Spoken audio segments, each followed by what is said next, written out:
బంధువులతో, స్నేహితులతో, నీతోటి ఉద్యోగస్తులతో, ఎక్కడ ఉన్నా మాట్లాడే ప్రతి మాట దేవుడు చూస్తున్నాడు, దేవుడు వింటున్నాడు, దేవుడు గ్రహిస్తున్నాడు.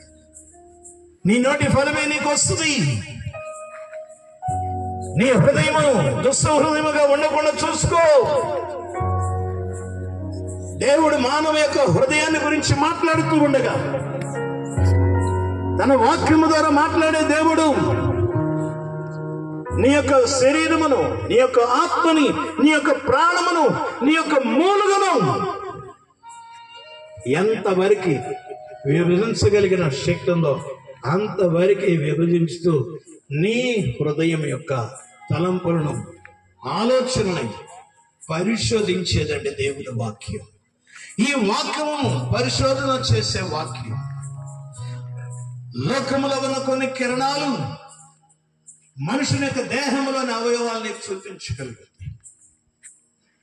కానీ దేవుని యొక్క వాక్యం హృదయం యొక్క తలంపుల యొక్క ఆలోచనని సైతము పరిశోధించే శక్తివంతమైన వాక్యము గనక ఇలాంటి వాక్యమైన దేవుణ్ణి నీవు హృదయంలో చేర్చుకొని, దేవుణ్ణి విశ్వసించకపోవటాన్ని బట్టి, దేవుణ్ణి నమ్మకపోవటాన్ని బట్టి, దేవుడు చెప్పిన మాట లోబడకపోవటాన్ని ఆదాం అవ్వలు భ్రష్టులై వారు బయటపడ్డారు,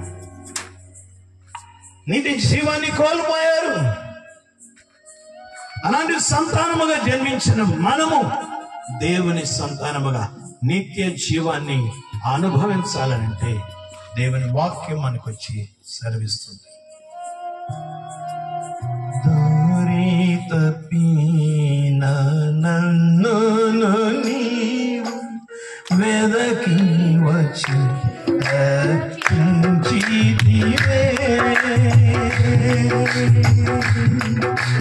దారి తప్పిన నన్ను నీవు వెదకి వచ్చి రక్షించితివే. జీవము నీచిన దేవా, నిత్య జీవము నీచిన దేవా,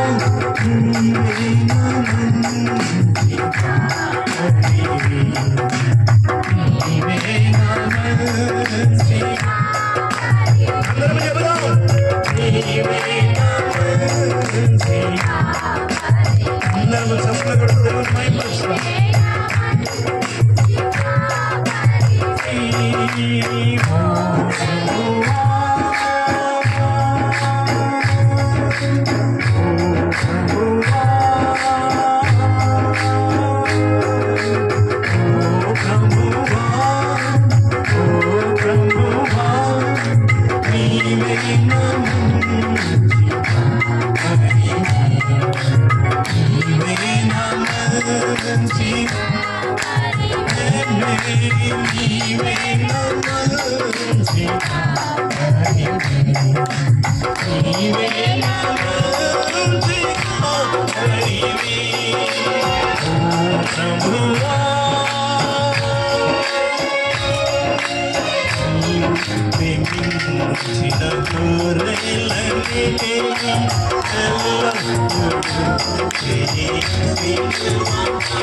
మహిమపరుస్తాం.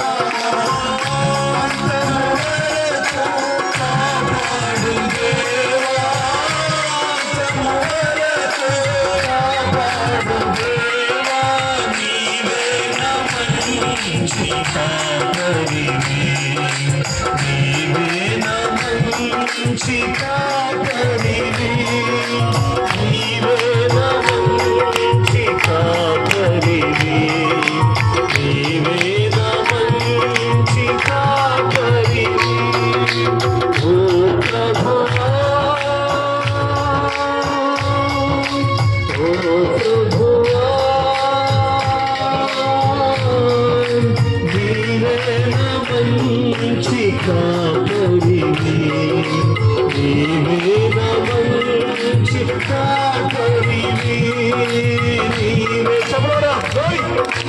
అందరం ఒక తీర్మానం చేసుకున్నాం.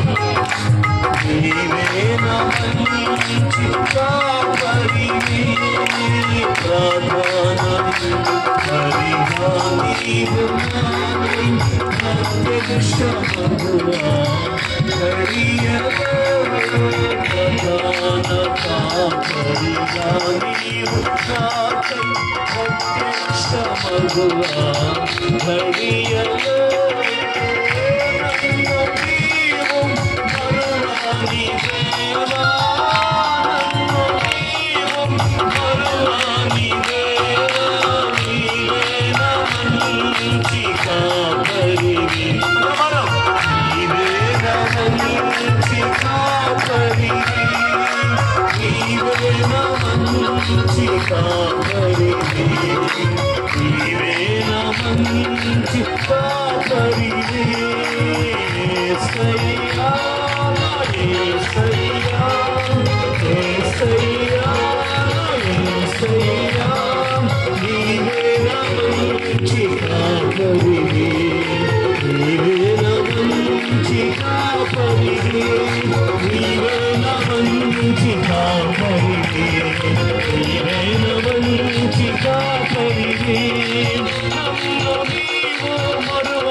Thank you.